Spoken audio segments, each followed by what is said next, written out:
చర్చికి వచ్చినోడు అలా సాధుమూర్తి అనుకోవద్దు. చర్చికి వచ్చినోడు బైబిల్ తీసుకొని వస్తున్నాడు అంటే వాడికి ఏం మాట్లాడు అనుకోవద్దు. వాడు భయంకరుడై ఉంటాడు. గతంలో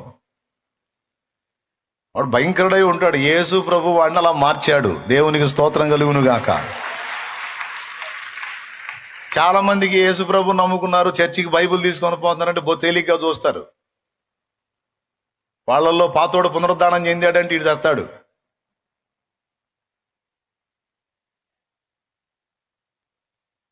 ఒకడు ఇంకొకటితో వాదిస్తున్నాడంట. నువ్వు ఎన్నన్నా చెప్పు, నేను దేవుడు ఉన్నాడంటే మాత్రం ఒప్పుకోను అని చాలాసేపు భక్తుడితో వాదిస్తా ఉన్నాడంట.